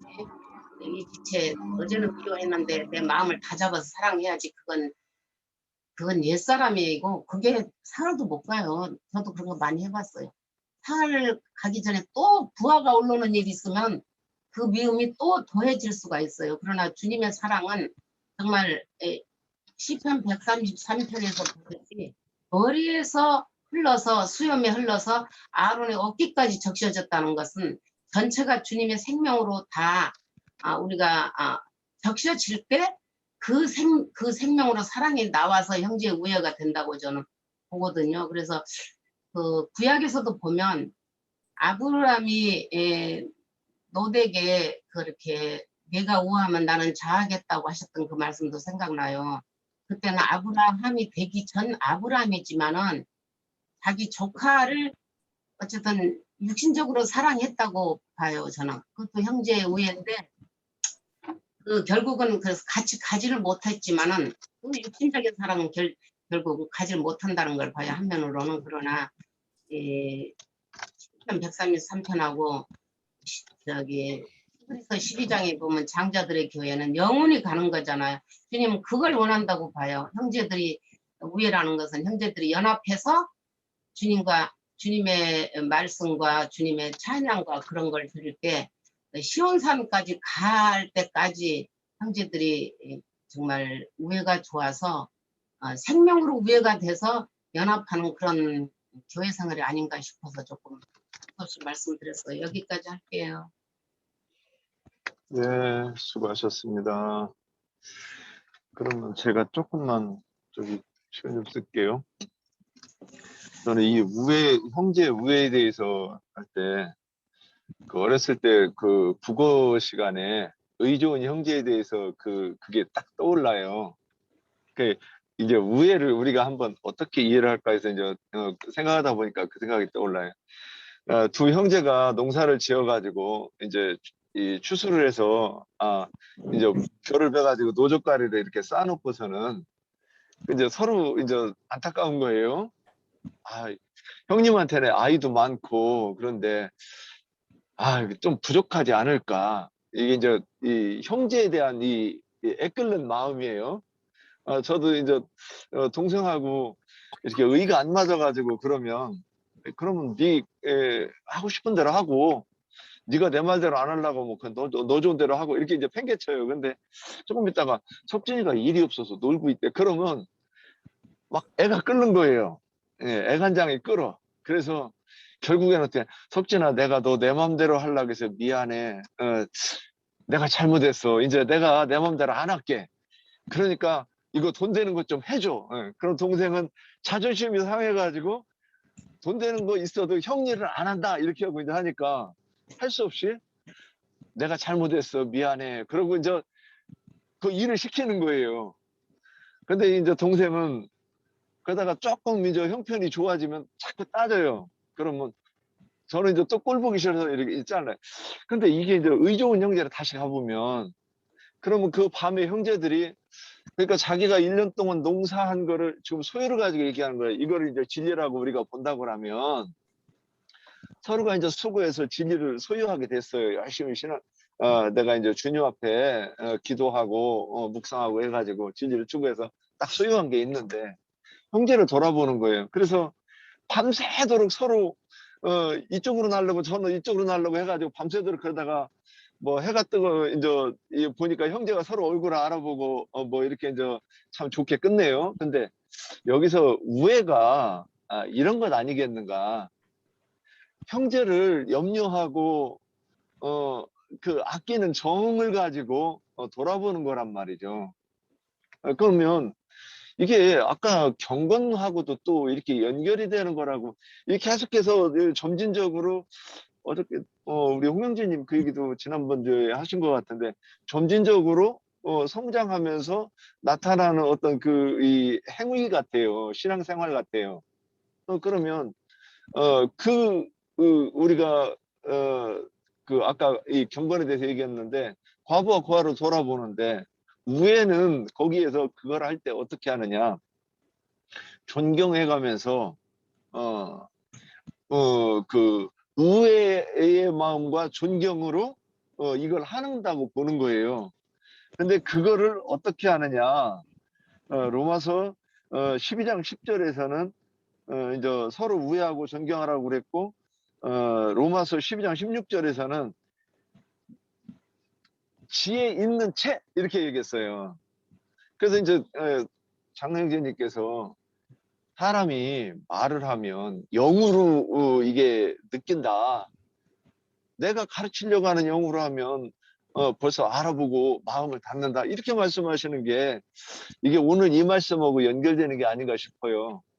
그래서 형제의 우애는 형제를 안타까이 여기고 아끼는 마음이 내가 있어야 그게 하는 것 아니겠는가.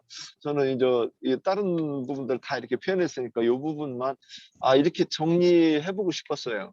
예, 여기까지 하고 그 다음에 이제 마지막 사랑인데, 이 사랑을 아까 이제 이 우애하고 좀 비슷하게 가는 것 같았어요. 그럼에도 좀 더 사랑을 정리해 주실 분 계십니까?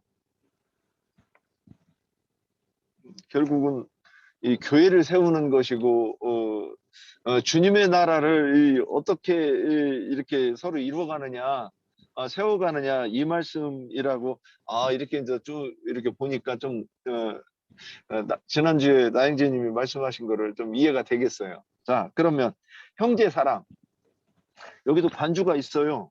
그래서 좀 찾아보셨으면 좀 시간이 되긴 했는데 좀 나눠보죠. 이어가실 분이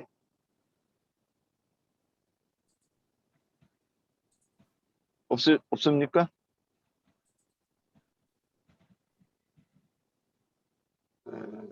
형제 위에 사랑을 더하라 그랬는데, 아예 보면 고린도전서 13장, 요한일서 4장 16절 그랬는데, 우리 한번 하실 분 없으면 찾아가 볼까요? 고린도전서 13장은 이나 자매님이 손 드셨는데요. 예.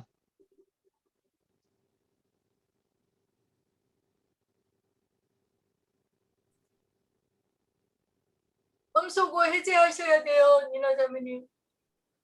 왼손으로 해서 늦으신데요. 아까 전화가 오는 바람에 그냥 급히 그냥 음소거를 했어요. 그런데 왼손으로 했어야 지금 다시 풀었어요. 이 테이블이 왼쪽에 있어갖고 그랬는데, 어쨌든 사랑이란 것은 우리가 위에 신의 성품에 이렇게 조목조목 이렇게 다 이렇게 짚어왔잖아요. 그래서 마지막에는 이제 형제의 우애까지 우리가 서로 얘기를 했고 그랬는데, 이제 이 사랑은 모든 우리가 지금 나는 그 부분에 대한 결국이라고 생각을 해요. 그러니까 결정적으로 우리가 그것으로 종합해서 다 저기를 하는 것이, 다 덮어지고 하는 것이 사랑이다 하는 것으로 생각이 되져요.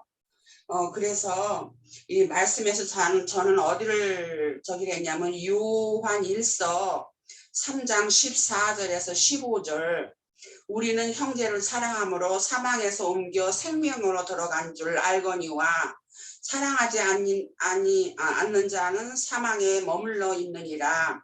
그 형제를 미워하는 자마다 살인하는 자니 살인하는 자마다 영생에 속하지 못한다 하는 그런 말씀을 하셨어요. 그랬기 때문에 우리가 신의 성품에 참여를 해서 그런 것이 다 이렇게 우리에게 갖추어지고 하면 자연히 하나님은 사랑이시기 때문에 사랑이 저절로 나오게 되는 것이 아닌가. 그래서 우리가 거기에 사랑에 참여를 하고 신의 성품에 참여를 하는 것이 아닌가 하는 것으로 생각해 봤습니다. 네, 여기까지예요. 물론 고린도 전서 13장에 조목조목 사랑에 대한 것이 쭉 이제 말씀이 나오는 거 우리가 모든 지체들이 다 그거는 많이 알고 저기를 하는데 이제 저는 저 나름대로 이 부분에 대해서 또 좀 생각을 해봤기에 말씀드렸습니다. 여기까지예요.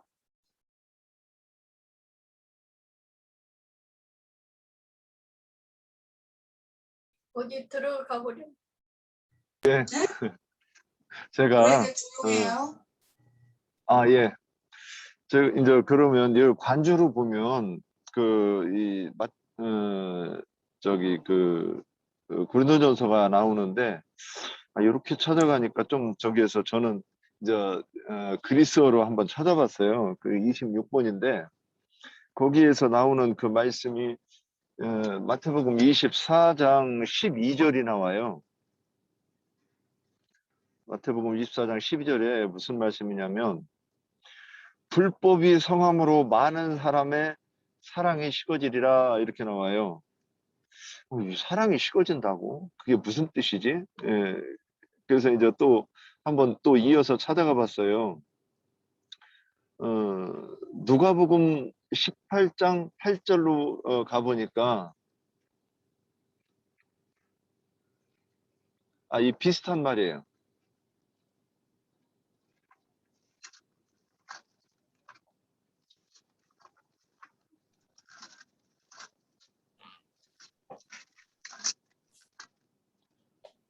(18장 8절에) 보면 내가 너희에게 이르노니 속히 그 언어를 풀어주시라. 그러나 인자가 올 때 세상에서 믿음을 보겠느냐 그랬어요. 지금 주님이 이 사랑에 대해서 말씀하시는데 그런데 믿음을 보겠느냐? 그럼 이제 또 이어서 가보니까 거기서 이어서 가보니까 계시록 2장 4절.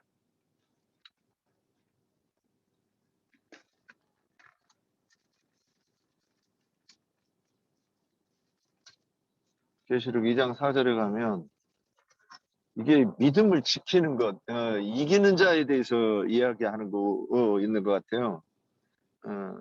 2장 4절에 보면 그러나 너를 책망할 것이 있나니 너의 처음 사랑을 버렸느니라 이렇게 나와요. 그러면 이제 다시 마태복음 10장 10절로 또 이어서 가보면 이게 쭉 이어서 이렇게 찾아가 본 거예요.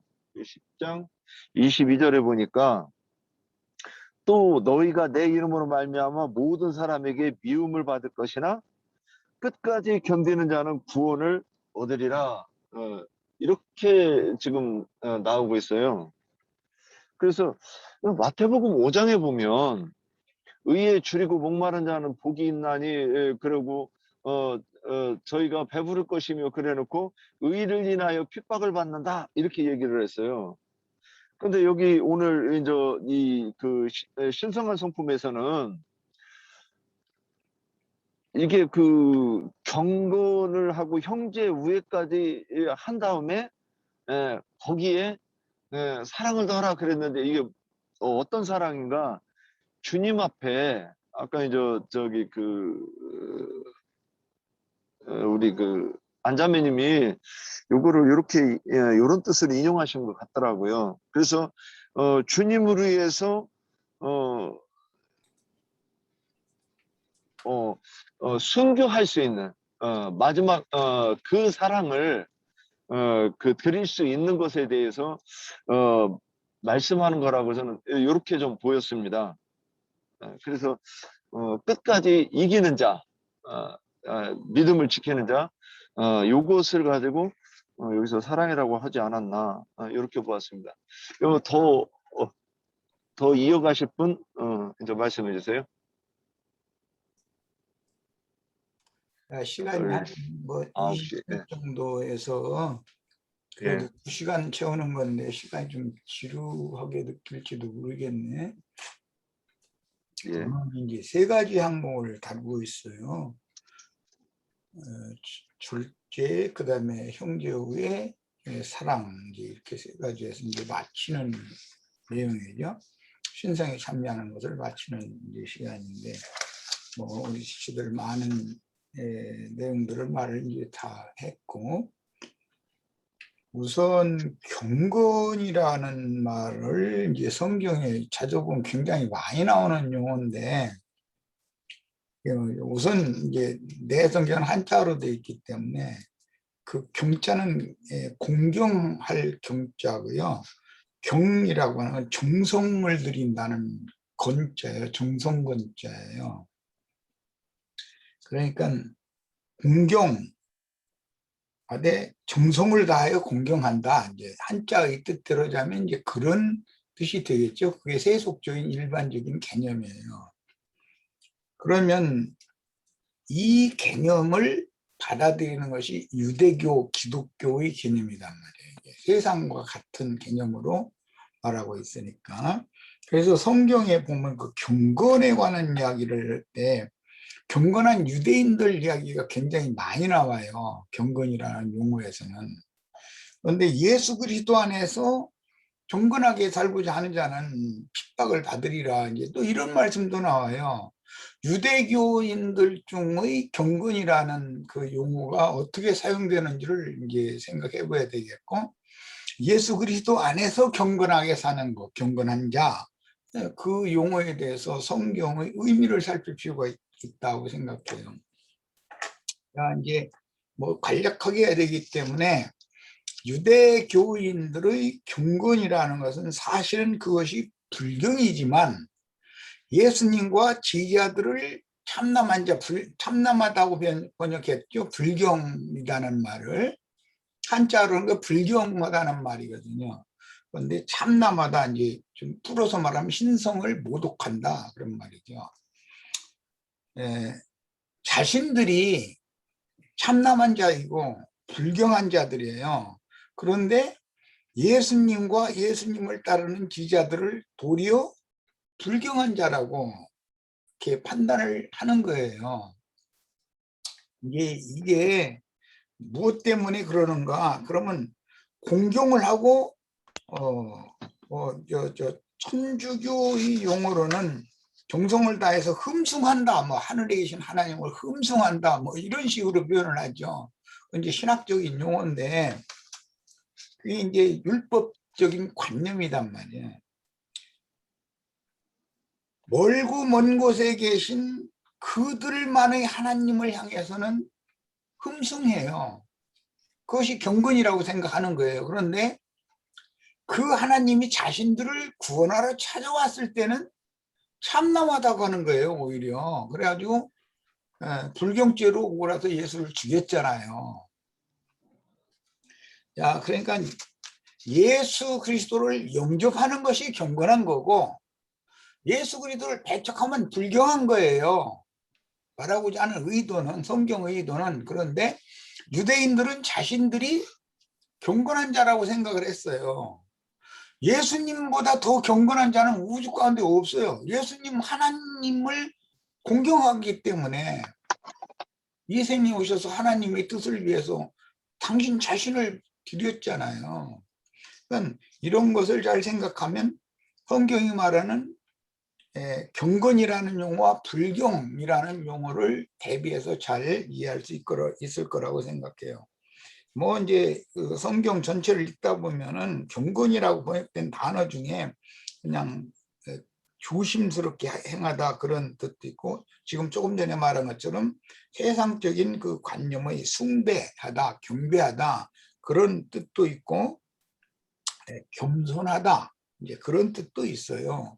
이런 모든 것들을 종합해서 경건이라고 그랬어요. 이 모든 것들을 행하지 않거나 반대로 행하는 것은 불경죄인 거예요. 그런데 이제 계시록 13장 5절이나 17장 3절에 보면 짐승의 보면은 불경한 참남한 이름이 가득하다 그랬어요. 그리스도에 보면은 당연히 참된 경건자이신 그리스도의 이름이 가득해야 되겠죠. 그러니까 이것은 이제 경건의 문제는 그렇게 이해하시면 되겠고, 그 다음에 이제 형제 우애라는 말씀이 오늘 말씀 이제 두 번째 나왔어요.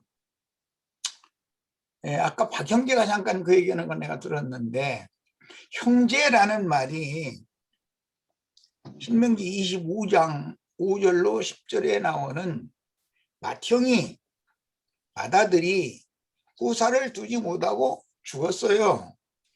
그러면 동생은 그 다른 여자를 기리면 안 되는 거예요. 다른 여자에 장가들면 안 되는 거예요. 율법에 의하면 형수에게로 들어가서 낳은 첫 아들을 형의 이름으로 입적을 시켜주는 의무가 있어요. 그 얘기가 지금 신명기 25장 5절로 10절 이야기였어요. 여기에서 말하는 맏형이라는 건 그건 누구를 말하느냐를 우선 생각해야 돼요. 주님을 말하는 거. 예수가 하나님의 맏아들이에요. 인자 예수로 오셔가지고 복음을 전했는데 다 배척했고 예수를 죽일 때 제자들마저도 다 도망가서 후사를 두지 못하고 그냥 죽었어요. 제자들은 예수님의 동생이어야 되잖아요. 하나님의 맏아들의 대를 이을 의무가 있는 자들이 제자들이었어요. 그런데 다 도망가 버렸어요. 그러니까 후사를 두지 못하고 그냥 죽은 거예요. 그런데 부활로 말미암아 그리스도의 그 영께서 인자 예수의 사역의 대를 이었어요. 그 영이 그 대를 잇는 거예요. 예수님의 사역의 대를 잇는 거예요. 그 영의 부름을 받은 제자들이 다시 모였어요. 그 제자들이 주님의 생명의 계보를 이어가는 것이 교회를 통해서 전도자들을 낳은 거예요. 그러면 그 교회가 낳은 전도자들은 맏형이신 예수의 이름으로 예수 그리스도의 것으로 돌려드려야만 대를 정상적으로 잇는 거예요. 아멘. 그런데 전도를 해서 그리스도의 것으로 돌려드리지 않고 자기 몸만 세워요. 자기 예배당, 자기 교회 이것만 자꾸 세워요. 그럼 그거는 주님과 함께 모으는 자가 아니라 다 해치는 자들이에요. 오늘 세상 교회가 뭐 목회 성공했다고 몇천 명, 몇만 명, 몇십만 명 심지어 이렇게 모이는 거 자랑하는데 그게 대를 잇는 것을 거부하는 자들이 하는 짓이에요. 천국의 그 계수에는 반드시 맏아들 장자의 명의 하에 계수를 하는 것이지 어떤 인간이 차자가 능력이 있어서 몇십만 명을 모았어. 그래서도 자기 이름으로 천국의 자녀들이 천국의 아들들, 딸들이 어떤 목사나 유명한 어떤 부흥광사의 이름으로 계수되는 것이 아니에요. 반드시 받아들인 예수 그리스도 이름으로 계수를 하는 거예요. 장자의 명예하에 기업도 받는 거예요. 이 문제를 명확하게 꼭 이해를 하시기를 바라요. 이제 예루살렘 교회가 그렇게 세워졌어요. 성령의 증거를 베드로와 열한 사도가 이제 대를 이어서 예수님이 하셨던 증거를 그대로 이제 반복해서 한 거죠. 예루살렘 교회가 문을 닫아도 이방인들의 교회인 안디옥 교회에 보낸 바나바와 바울이 대를 이어준단 말이에요. 계속해서 오늘 우리에게까지 우리의 맏형이 되시는 예수 그리스도 그분의 생명의 계보가 우리에게까지 흘러왔고 우리가 이것을 다시 대를 이어서 다음 세대 남을 자들을 위해서 우리가 충성을 다해서 전도를 하고 사람들을 얻으면 그리스도의 것으로 반드시 돌려드려야 되는, 그래서 주님의 생명의 계보가 이어지게 해야 될 의무를 우리가 지금 지고 있는 거예요. 이 말에 대해서 우리 형제 자매님들이 명심하시기를 바라고, 이것은 예수님이 표현할 때는 5달란트 받은 자, 2달란트 받은 자는 장사를 잘했다라고 표현을 했어요. 그랬는데 그 말은 율법을 다 이룬 주님의 생명의 계보를 잘 이었다라는 말과 같은 뜻이에요. 착하고 충성된 종들이 되었던 거예요. 자기에게로 사람들을 불러 모아서 큰 예배당을 세우고 사람들에게 자기가 영광을 받고 그랬으면 그건 장사를 잘한 것이 아니라 주님의 재산을 갖다가 탕진한 짓을 한 거예요. 악한 짓을 한 거예요. 그런데 1달란트 받은 사람은 수건에다가 장사 자본을 싸서 도로 갖다 내놨다고 그랬어요. 그런데 그는 악하고 게으른 종이다라고 판단을 받았어요. 이게 무엇을 말하는지 구약성경 룻기에서는 내 기업에 손해가 있을까 하여 나는 누리지 않겠다고 한 자들은 1달란트 받은 자로 상징이 됐다 이 말이에요. 기업 물을 책임이 있는 자들이에요. 그들이. 그런데 이런 영적인 진리에 대해서 너무 얻었던 것이죠. 그리고 무엇 때문에 얻었냐면 사람이 얻어지는 것은 육체의 욕심은 사람의 눈을 멀게 하는 거예요. 세상에서도 돈이 눈앞에 왔다 갔다 하는 사람하고는 대화를 해보면은 굉장히 어둠에 잡혀 있어요. 그런데 본인은 아주 막 그냥 번쩍번쩍 한다고 생각하거든요. 그런데 이제 생명 안에 있는 사람이 보면 저 사람 저거 어떻게 저걸 구원을 시키지? 그런데 그 사람은 일단 거기에 뭐라고 그러나 이제 뭐가 박혔다 그러고 뭐 찍혔다 그러고 뭐 이제 이렇게 표현하는데 그래서 한번 꽉 물려버리면 세상신 마귀가 그를 꽉 물어버리면 절대 놓지 않아요. 우리 지금 마침 계시록 9장 말씀 나누고 있는데 황충분대 그 귀신은 전쟁을 위하여 예비한 말들과 같다 그랬어요. 그런데 그 말의 입이 사자 입과 같다 그랬어요. 사자는 먹을 거 한번 물으면 절대 놓치질 않아요. 한번 꽉 물어버리면 결국은 숨통 끊어가지고 지가 먹어버리지 놔주질 않아요. 두루도는 사자의 영을 받은 자들이 어떻게 보면 전도자라고 하고 있지만 어떻게 보면 저 인간 내 종 삼을까 해서 두루도는 배고파서 울고 다니는 사자와 같다는 거예요. 이런 걸 명심해서 잘 이해를 하시기를 바라요. 그 다음에 형제라는 건 주님께서 말씀하실 때 누가 내 형제요 자매요 모친이냐, 누구든지 하늘에 계신 내 아버지의 뜻대로 행하는 자라야 내 형제요 자매요 모친이니라 그랬어요.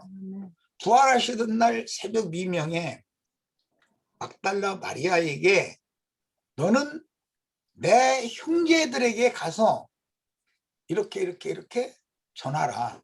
그 전하라는 내용은 내가 먼저 갈릴리로 가니까 너희도 갈릴리로 와라. 거기서 만나자. 그걸 전하라고 그랬어요. 그럼 부활하신 예수님의 형제들이 오늘 우리 형제 자매님들이야 되는 거예요.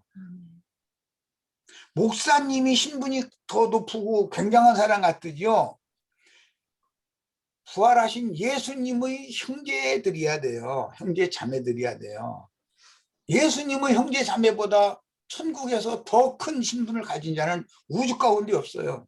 그래서 교회 중에는 모두 형제라고 하는 거예요. 그 형제라는 말이 세상 교회 목회자들은 자기는 성직자고 여러분은 평신도들이라는 개념으로 무슨 아무개 형제, 아무개 자매 이렇게 표현해요. 그것은 아주 무지한 자들이에요. 하늘에 계신 아버지의 뜻대로 행하는 예수님의 형제, 부활하신 그리스도의 형제들이란 말이에요. 우리는.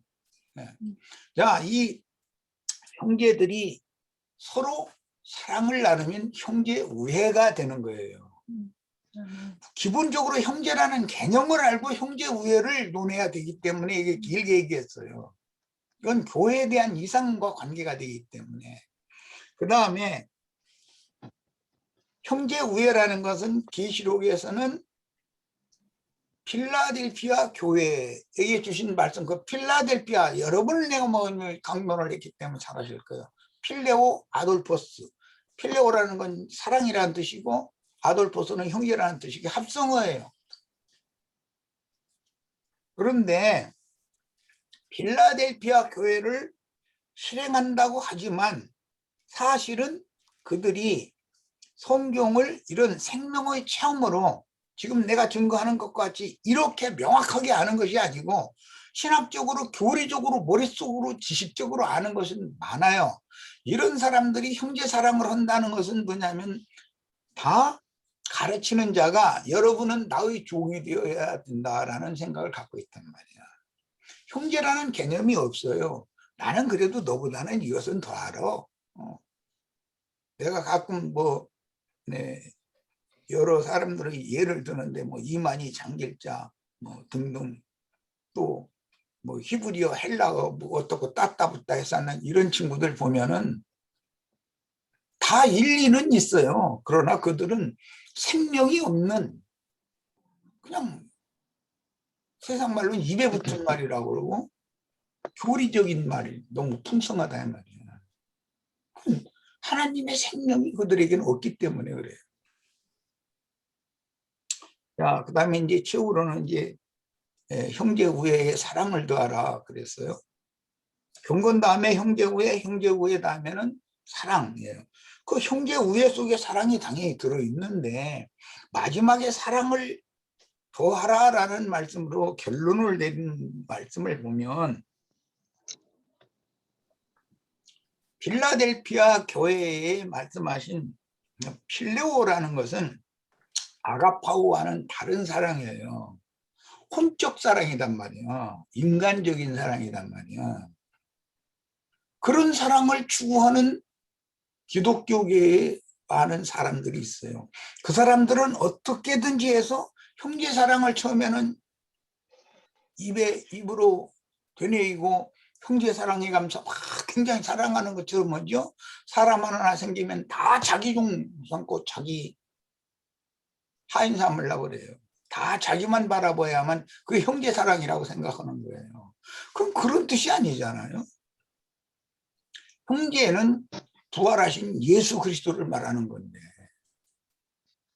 자, 그러니까 형제 사랑에, 형제 우애에 사랑을 더하라라는 말을 할 때 이것은 그리스도의 사랑으로 사랑을 더해야 된다는 말이고 진리의 사랑으로 사랑을 더하라는 말이고 성령의 사랑으로 사랑을 더하라는 말이지 혼적인 필레오 사랑을 하라는 말이 아니에요.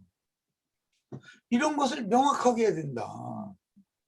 이런 것이 명확해지지 않으면 교회 생활을 평생을 바쳐서 교회 생활을 열심히 해놓고 나서 사실은 불경 안차가 될 수 있고 아까 우리 김명숙 자매가 그 얘기하던데 주님을 사랑하는 것이 아니라 미워한 자가 될 수 있어요. 이렇게 되면 최종 판결은 어떻게 받을 건가 이것도 좀 깊이 생각을 하는 시간이 됐으면 합니다. 마치겠습니다. 예, 감사합니다. 자, 이제 시간이 많이 됐네요. 오늘 혹시 더 질문하실 거 없죠? 저한테는 많이 유익했습니다. 이 하나님의 신성한 성품이 뭔가 몇 년 동안 이렇게 했었는데 오늘 좀 이렇게 이제 그렇구나. 역시 그렇고 우리 금기름 붓는 집이 아니었으면 누가 이걸 이렇게 알려줄 수 있겠어요. 예, 다들 수고하셨습니다. 교회는 이렇게 세우는 거예요. 지금 내가 마무리 말씀을 나눴던 시간에서 많은 말을 하고 싶었는데 시간이 너무 없었기 때문에 요약해서 했어요. 요약해서 했어서 알아들을 수 있을 거예요. 교회를 세운다는 건 그리스도의 몸을 세운다는 것은 모든 지체들이 하나님의 신성에 참여하는 거예요. 그래서 모든 지체들 속에 그리스도의 그 신성과 인성이 자꾸 더해지는 것이 하나님 편에서 보면 주님의 집인 교회를 세우는 거예요. 이것을 꼭 확실하게 이해하시기를 바랍니다. 예. 자, 오른손 들어 드세요.